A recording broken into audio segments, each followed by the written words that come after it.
तो हम देखते हैं ये वाला लॉजिक क्या कहता है, यानी लॉजिक को हम किस तरह से लगाने की पढ़ने की कोशिश करते हैं।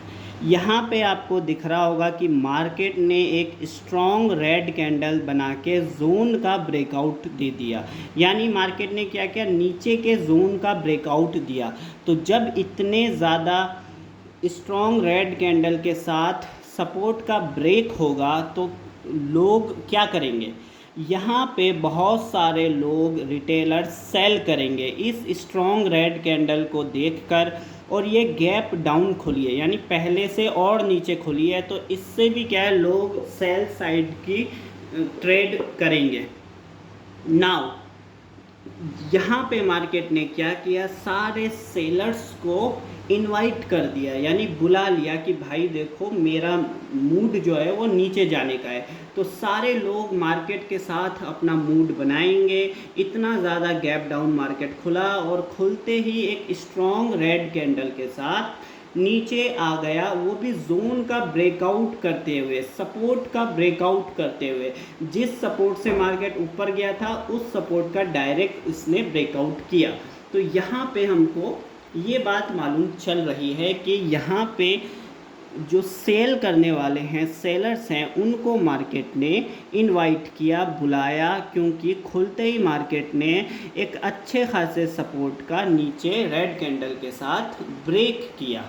नाउ क्या हमको यहीं पर ट्रेड ले लेना चाहिए? तो नहीं, जब तक हमको पूरी क्लियरिटी नहीं आ जाती मार्केट की तब तक क्या है ना, हमको ट्रेड में एंटर नहीं होना चाहिए। तो इसी के आगे हम इसको, जब ये थोड़े सा बड़े टाइम फ्रेम का है, थोड़ा सा अगर हम छोटे टाइम फ्रेम में या थोड़ा बड़ा करके देखते हैं तो ऐसा दिखता है। तो यहाँ पे आप देखोगे कि मार्केट क्या किया, यहाँ से कंटिन्यू नीचे आ रहा है, यानी कंटिन्यू नीचे आ रहा है। तो जब मार्केट इतना ज़्यादा नीचे आ चुका है तो क्या हम और एक्सपेक्टेशन करेंगे इसी तरह से नीचे जाने की? तो और एक्सपेक्टेशन लॉजिकल नहीं है। सिर्फ एक ही केस में लॉजिकल है, वो है कि मार्केट अपने ट्रेंड को कंटिन्यू कर सकता है, लेकिन ट्रेंड को कब कंटिन्यू करेगा? जब उसके पास और ज़्यादा नीचे स्टॉप लॉस होंगे। किसके स्टॉप लॉस? बायर्स के। लेकिन आप यहाँ पर देखोगे कि बायर्स तो आए ही नहीं मार्केट में बायर्स तो आए नहीं, और जो यहाँ पर ऊपर की साइड बायर्स थे उनके तो ऑलरेडी स्टॉप लॉस हिट हो चुके होंगे। तो जब और ज़्यादा बायर्स के स्टॉप लॉस नीचे अवेलेबल नहीं है तो मार्केट और नीचे क्या करने जाएगा? तो अगर मान लो इसको अपना ट्रेंड को कंटिन्यू भी करना होगा तो भी ये कैसे करेगा? तब भी इसको ये करना होगा कि पहले बायर्स को बुलाना पड़ेगा। बायर्स आएंगे, ऊपर ट्रेड लेने वाले आएंगे, उनके स्टॉप लॉस नीचे होंगे, तभी तो ये और नीचे जाएगा। तो ये भी एक लॉजिक कह रहा है कि आज के वक्त हमको नीचे की साइड नहीं देखना चाहिए, क्योंकि मार्केट जिन्होंने यहाँ पे बाय किया होगा, यहाँ पर सेल किया होगा, यहाँ पे सेल किया होगा, वो लोग तो अपना प्रॉफिट बुक करेंगे, है ना, बड़े खिलाड़ी। तो हम क्यों, जब लोग अपना प्रॉफिट बुक कर रहे हैं तब हम क्यों यहाँ पे एंट्री करें? और एंट्री करने का भी कोई लॉजिक नहीं है, क्योंकि ये बायर्स की बजाय सेलर्स को ही बुलाया है। जैसे कि आप ऊपर देख सकते हो कि स्ट्रॉन्ग रेड कैंडल के साथ नीचे का ब्रेक किया, तो यहाँ सेलर्स ही इन्वाइट हुए हैं, बायर्स इन्वाइट नहीं हुए हैं। तो अगर इसको और नीचे जाना है तो पहले इसको बायर्स को इन्वाइट करना पड़ेगा। अब हम इस वाले हिस्से को देखते हैं, ये वाला जो हिस्सा है या फिर ऊपर ये वाला हिस्सा है, इसी को थोड़ा सा हम नीचे की साइड देखेंगे।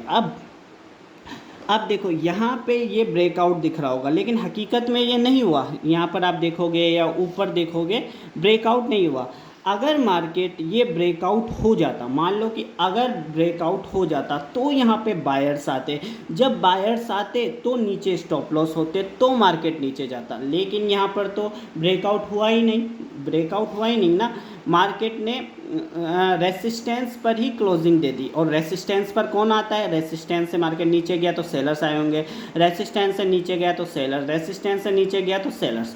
तो यहाँ पर भी सेलर्स ही अवेलेबल है, और उन सारे सेलर्स के स्टॉप लॉस कहाँ होंगे, ऊपर होंगे, और अगले दिन मार्केट और नीचे खुल जाता है, यानी सेलर्स ही प्रॉफिट में। तो बायर्स को इनवाइट ही नहीं कर रहा है, बायर्स को बुला ही नहीं रहा है, और ऑलरेडी इतना नीचे है। तो जब और ज़्यादा बायर्स अवेलेबल ही नहीं है मार्केट में, तो मार्केट और नीचे नहीं जाएगा, और नीचे जाने के लिए इसको पहले बायर्स को बुलाना पड़ेगा, तभी नीचे जाएगा।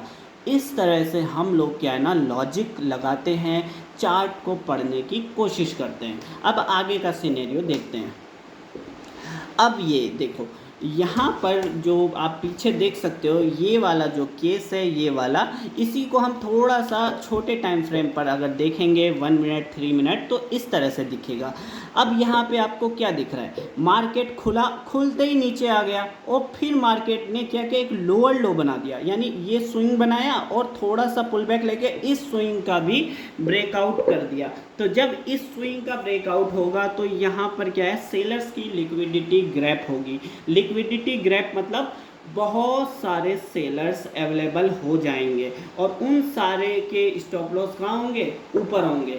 लेकिन ये बिहेवियर क्या बता रहा है आपको, ये बहुत ही वीक बिहेवियर बता रहा है, यानी मार्केट क्या है, ऊपर नहीं जाना चाह रहा है। अगर जाना होता तो तेज़ी जाता। तो ये क्या बता रहा है, स्लो स्लो स्लो स्लो क्यों जा रहा है भाई, जब यहाँ पर सेलर्स के स्टॉप लॉस लिक्विडिटी ग्रैप हो गई, वो हो गई, तो इतना स्लो क्यों जा रहा है। तो ये इसलिए जा रहा है क्योंकि यहाँ पर बहुत सारे लोग क्या है, अंधाधुन भी एंटीसिपेशन वाले लोग कि मार्केट इतना नीचे आ गया है, यहाँ पर देखो मार्केट इतना नीचे आ गया, अब तो ऊपर जाएगा ही जाएगा, ऐसे एंटीसिपेशन वाले भी बहुत सारे एंटर हो जाते हैं। तो मार्केट उनको भी फ्री फोकट का पैसा नहीं देना चाहता है। इस वजह से मार्केट क्या है, इस सपोर्ट का, यहाँ पर आप देखोगे ये रेसिस्टेंस का एक ब्रेकआउट दे देता है, और ब्रेकआउट पे यहाँ होंगे बायर्स। तो ये बायर्स को मार्केट एंटर करवाता है, और फिर जितने भी बायर्स को आना होगा वो सब आ जाएंगे, फिर मार्केट इन बायर्स को निकालेगा और उसके बाद ऊपर जाएगा। तो ऊपर ही क्यों जाएगा, ये वाला प्रेडिक्शन हमने क्यों किया, क्योंकि नीचे जाने का कोई सेंस नहीं है, बायर्स है नहीं ज़्यादा, ये तो एक वीक बायर्स है, अच्छे खासे बायर्स नहीं है। इस वजह से भी यहाँ पर हमको अपना व्यू ऊपर का ही रखना है। बस अब मार्केट पर ये डिपेंड करता है कि वो किस स्ट्रक्चर के साथ किस तरीके से ऊपर जाना चाहता है। तो मार्केट किस तरह से जाता है, इस तरह से, ये देखो ये स्विंग ब्रेक किया, और ये स्विंग ब्रेक करने पर आएंगे सेलर्स। अब मार्केट डायरेक्ट जाने की बजाय क्या कर रहा है, यहाँ पर एक ब्रेकआउट दे दिया, यहाँ बायर्स को बुलाएगा और इन बायर्स को निकाल देगा, ये बायर्स निकल जाएंगे, उसके बाद मार्केट ऊपर जाएगा, ताकि रिटेलर्स को आसानी से पैसा ना मिले। तो ये इसका लॉजिक है। और नीचे का तो देखना ही नहीं है, क्योंकि नीचे का कोई लॉजिक नहीं दिख रहा है, नीचे बायर्स के स्टॉप लॉसेस है ही नहीं। यहाँ पर जब ये मूव होगा, अच्छा खासा लास्ट स्विंग का ब्रेकआउट देगा ऊपर का, तब आएंगे बायर्स, और उन बायर्स के स्टॉप लॉस के सहारे हो सकता है मार्केट अपने ट्रेंड को कंटिन्यू करे। यही चीज़ ये बता रहा है, ठीक है। तो यहाँ पर ये लास्ट प्रेडिक्शन किया कि इस तरह से क्या है ना, यहाँ तक आएगा, ये सारे बायर्स, फर्स्ट बायर्स जो हैं, जितने भी बायर करने वाले हैं, वो सारे डिमोटिवेट हो जाएंगे, रिमूव हो जाएंगे, या फिर वो अपना डायरेक्शन बदल के सेल साइड ले लेंगे, और जैसे ही वो सेल साइड लेंगे तब मार्केट अपने असली डायरेक्शन में निकलता है। तो इस तरह से मार्केट चलता है। तो आपने देखा, जो सेल करेंगे वो तो नुकसान में रहेंगे ही रहेंगे, और जान करके मार्केट सेल बता रहा है। ये देखो स्विंग का ब्रेकआउट दे रहा है, नीचे ब्रेकआउट दे रहा है, खुलते ही स्ट्रॉन्ग रेड कैंडल बना रहा है ना, और गैप डाउन खुल रहा है, यानी हर तरीके से क्या कर रहा है, रेसिस्टेंस पर सेलर्स को बुला रहा है, हर तरीके से सेलर्स को बुला रहा है, और बायर्स को रिमूव कर रहा है, यानी बायर्स को धीरे धीरे धीरे धीरे जमा करके और इन सबको एक ही बार में रिमूव करके फिर ऊपर जाएगा। तो ये मार्केट के काम करने का तरीका होता है कि वो किसी को भी आसानी से पैसा नहीं देता है, चाहे आप सही डायरेक्शन में ही क्यों ना हो।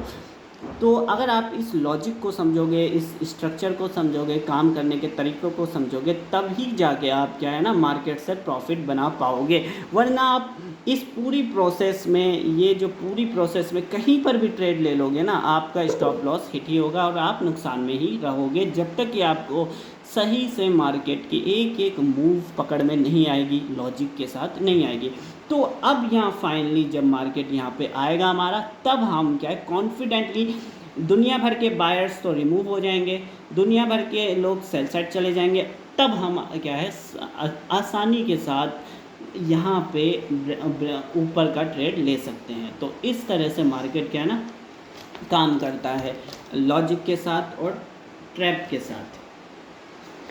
नाउ यहाँ पे आप लास्ट ये जो है बचा इस लॉजिक का कि ये देखो, ये कल का था, जब हम इसको थोड़ा और रिफाइन करें, बड़े स्तर पे देखें, तो ये देखो लास्ट कल मार्केट ने क्या किया था, यहाँ सपोर्ट या रेसिस्टेंस से नीचे आया, रेसिस्टेंस से, और यहीं पर बंद हो गया, यानी बायर्स को नहीं बुलाया। फिर अगले दिन गैप डाउन खुला, गैप डाउन खुल के स्ट्रॉन्ग रेड कैंडल बनाया, फिर लोअर लो बनाया, यहाँ बायर्स आए, फिर ब्रेकआउट दिया, और ब्रेकआउट के बाद ये बायर्स को निकालेगा, उसके बाद ऊपर जाएगा। और जब इस स्विंग को ब्रेक कर देगा, यानी यहाँ हम टारगेट लगा देंगे, यहाँ जब ब्रेक कर देगा उसके बाद हो सकता है नए बायर्स आएंगे, स्ट्रॉन्ग बायर्स, वो सोचेंगे अरे चलो चलो अब मार्केट ऊपर ही जाएगा, तब हो सकता है मार्केट अपना क्या है ना ट्रेंड को कंटिन्यू करें।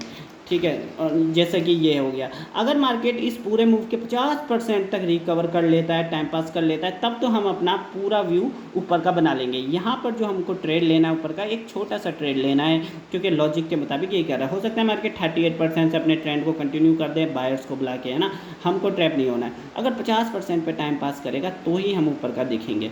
यहाँ पर तो हम स्कैल्प करते जाएंगे ऊपर का, जैसे जैसे मार्केट बायर्स को निकालता जाए वैसे वैसे आप स्कैल्प करते जाओ। फिर देखो बायर्स को निकाल दिया, आप स्कैल्प करो, फिर देखो बायर्स को निकाल दिया, स्कैल्प करते रहो। तो इस तरीके से जब मार्केट पकड़ में आ जाता है तो हम अच्छा खासा मोटा मुनाफा कमा सकते हैं। तो मार्केट में कमाने का मौका कब आता है, जब आप 23 घंटे मार्केट को देखते रहो, पकड़ लो, फिर 1 घंटा आपको मिलेगा मुनाफा कमाने का। लेकिन लोग क्या करते हैं, लोग समझते हैं नहीं, अंधाधुंध कोशिश करते हैं कि बस क्या है स्ट्रॉन्ग मूवमेंट आया, जैसे ही क्विक मूवमेंट आएगा वैसे ही लोग क्या अंधाधुंध बाय सेल करना शुरू कर देते हैं और लॉस करते रहते हैं। तो ये नहीं करना है, इसी के लिए ये मैं आपको बता रहा हूँ कि आपको किस तरह से लॉजिक को पकड़ना आना चाहिए, सीखना आना चाहिए, पढ़ना आना चाहिए। तो कोई भी सवाल हो तो आप पूछ सकते हो कमेंट सेक्शन में। तो मिलते हैं अगली वीडियो में, तब तक के लिए बाय।